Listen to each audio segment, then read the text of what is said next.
ఆగి ఉన్న బస్సులు రాత్రి 10 తర్వాత అగ్ని ప్రమాదానికి గురి కావటం, ఇది ఏ కోణంలో జరిగింది,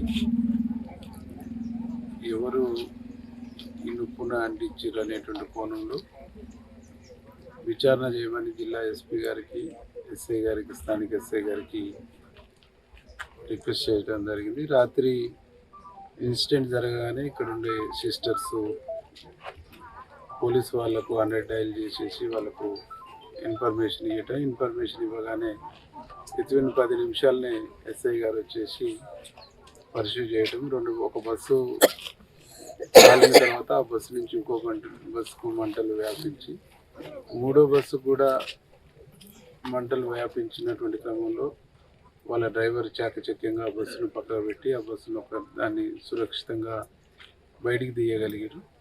అంటే చాలా కాలం పాటు ఏళ్ల తరబడి ఈ ప్రాంతంలో పేద విద్యార్థులకు తక్కువ ఫీజుతో నాణ్యమైన ఇంగ్లీష్ మీడియం విద్యను అందిస్తున్నటువంటి స్కూళ్ళల్లో సెంట్రల్ స్కూల్లో కొన్ని విలువలు, కొన్ని పద్ధతులు, కొంత సిస్టమేటిక్గా నడుస్తున్నటువంటి స్కూల్లో ఇదే ప్రథమమైంది.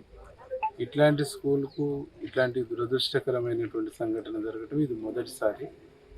దీని వెనకాల ఎవరున్నా దీని ప్రమాదానికి కారకులు ఎవరైనా తప్పకుండా చట్టపరంగా విచారించి దోషుల్ని పట్టుకొని చట్టం ముందు దోషుల్ని నిలబెడతామనేటువంటి ఆమెను కూడా మేము ఇక్కడ ఉండేటువంటి స్టాఫ్కు, ఇక్కడ ఉండేటువంటి నిర్వాహకులకు తెలియజేస్తాము.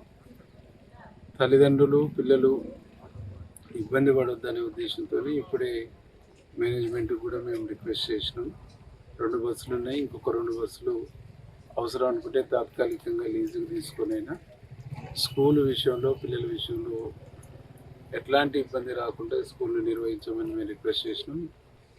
వ్యక్తిగతంగా నా వైపు నుంచి కానీ, ప్రభుత్వం వైపు నుంచి కానీ, పోలీస్ డిపార్ట్మెంట్ వైపు నుంచి కానీ అన్ని విధాలుగా వీళ్ళకు సహాయ సహకారాలు, అండదండలు అందించి ఈ ఘటనకు పాల్పడ్డటువంటి వాళ్ళు ఎంత పెద్దోళ్ళైనా ఎవరైనా తప్పకుండా శోధించి వాళ్ళని పాయింట్అవుట్ చేసి చట్టం ముందు నిలబెడతామని చెప్పేసి వీరికి హామీస్తాం. చరిత్ర సృష్టించినోడు ఇప్పుడు ఆ చరిత్రని తిరగరాయబోతున్నాడు. అబద్ధాల గోడల్ని బద్దలు కొట్టి నిజాలను రాగా మీ ముందుంచబోతున్నాడు. నిజమైన వార్తల కోసం వెంటనే డౌన్లోడ్ చేసుకోండి రా యాప్ని.